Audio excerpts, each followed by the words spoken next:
ఖమ్మం జిల్లా వేంసూరు మండల పరిధిలోని వేంసూరు గ్రామ పంచాయతీలో డబుల్ బెడ్రూమ్ వాసులకు గత కొంతకాలంగా కురుస్తున్న వర్షాలతో రోడ్లు మొత్తం బురదమయమై మోటార్ సైకిల్ గాని ఆటోలు గాని కనీసం నడవడానికి కూడా అవకాశం లేక నానా ఇబ్బందులు పడుతున్నారని, అత్యవసర పరిస్థితుల్లో కనీసం అంబులెన్స్ కూడా వచ్చే పరిస్థితి లేదని, ప్రభుత్వ అధికారులు కనీసం కన్నెత్తి కూడా చూడటం లేదని, అధికారులు వెంటనే జోక్యం చేసుకుని ఏర్పాటు చేయాలని సిపిఐ జిల్లా కార్యవర్గ సభ్యులు దండు ఆదినారాయణ డిమాండ్ చేశారు. రోడ్డుపై బురదలో నాట్లు వేస్తూ సిపిఐ ఆధ్వర్యంలో గ్రామ ప్రజలు ఆందోళన నిర్వహించారు.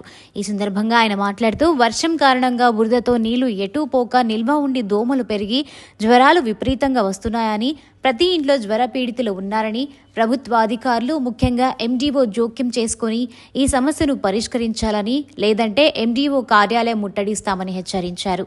గ్రామంలో వైద్య శిబిరం ఏర్పాటు చేయాలని ఆయన డిమాండ్ చేశారు. వచ్చేటువంటి పరిస్థితి లేదు కాబట్టి మండల కేంద్రానికి కోతవేటు దూరంలో ఉన్నటువంటి యొక్క డబుల్ బెడ్రూమ్ ఇళ్లలో సిమెంట్ రోడ్లు కావాలని చెప్పి, డ్రైనేజీలు కావాలని చెప్పి అనేక సార్లు అధికారుల దగ్గరికి వెళ్ళాం.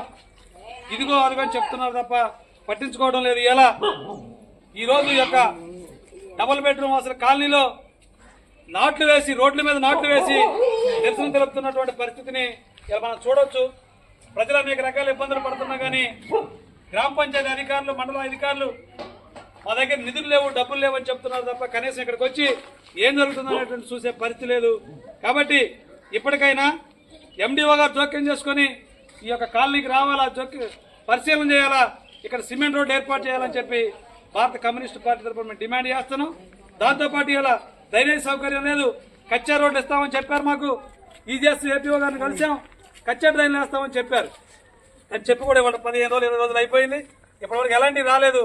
కాబట్టి వెంటనే అధికారులు జోక్యం చేసుకుని ఈ సమస్యను పరిష్కారం చేసి ఇక్కడ సిమెంట్ రోడ్లు, డ్రైనేజీలు ఏర్పాటు చేయాలని చెప్పి డిమాండ్ చేస్తున్నాం.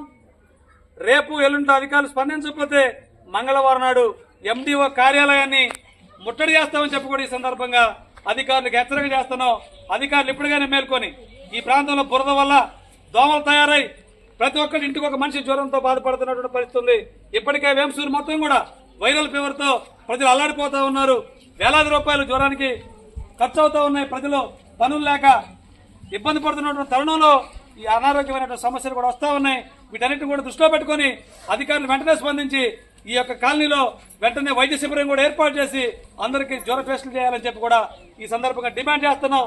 అధికారులు స్పందించి ఈ సమస్యల పరిష్కారానికి ముందుకు రాకపోతే ఆందోళన తీవ్రతరం చేస్తుందని కూడా భారత కమ్యూనిస్టు పార్టీ తరఫున హెచ్చరిక చేస్తున్నాం.